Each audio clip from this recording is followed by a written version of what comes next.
मित्रांनो, औरंगजेबाबद्दल एक गोष्ट सांगितली जाते की हा जो औरंगजेब होता हा अत्यंत क्रूर, निष्ठुर आणि धर्मवेडा होता.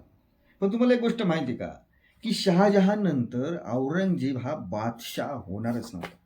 औरंगजेब हा दख्खनचा सुभेदार होता आणि बादशाह म्हणून, मुघल बादशाह म्हणून शहाजहानने आपला मोठा मुलगा दारा शिकोह याची निवड केली होती. पण औरंगजेब यांनी दारा शिकोहला लढाईमध्ये हरवून कैद करून दिल्लीला घेऊन जाऊन एका नग्न करून हत्तीवरून त्याची दिल्लीमध्ये मिरवणूक काढली होती आणि स्वतःच्या सख्या भावाचं शिर कापून आपले वडील जे जेलमध्ये होते शहाजहान त्यांना त्यांनी भेट म्हणून दिलं होतं. आता जर हा दारा शिकोह जर बादशाह झाला असता औरंगजेबाच्या जागी तर काय झालं असतं. तर मित्रांनो, एक गोष्ट लक्षात घ्या, हा जो दारा शिकोह होता ना, हा अकबर ज्या पद्धतीने एक धार्मिक सहिष्णुतेबद्दल अकबरला आपण ओळखतो तसाच हा दारा शिकोह होता. या दारा शिकोहनी हिंदू उपनिषदाचाही पारसीमध्ये अनुवाद केलं होतं आणि दारा शिकोहनी त्या काळामध्ये या दोन धर्मांमध्ये एका पुलाचं काम हा दारा शिकोह करत होता.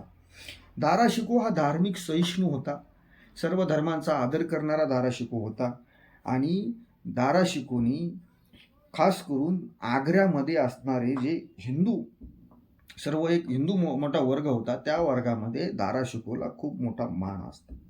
आणि दारा शिकोह जर औरंगजेबच्या जागी जर मुघल बादशाह झाला असता तर आपल्या देशातली जी धार्मिक सहिष्णुता आहे, जे आपलं सर्वधर्म समभावाचा एक भाव आहे, तो आणखी मजबूत झाला असता. असा प्रयत्न या दारा शिकोहनी केला असता. आणि जर दारा शिकोह औरंगजेबाच्या जागी जर मुघल बादशाह झाला असता तर दारा शिकोहनी देशामध्ये धार्मिक उत्थान कसं होईल आणि सर्व धर्मांना योग्य सन्मान कसा मिळेल याच्याकडे त्यांनी जास्तीत जास्त लक्ष दिलं असतं.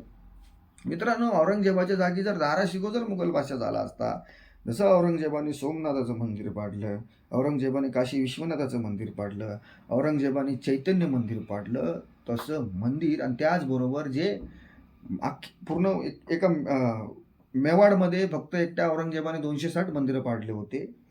म्हणजे जो हिंदूंवरती जिजिया कर या औरंगजेबाने लावला होता, हिंदूंची प्रताडणा या औरंगजेबाच्या काळामध्ये झाली, हजारो लोकांचं कन्व्हर्जन झालं, ते काहीही झालं नसतं. उलटं मंदिरांचं निर्मूलन झालं असतं, मंदिरांचा त्याच्यामध्ये उद्धार झाला असता जर दारा शिकोह हा मुघल बादशाह झाला असता.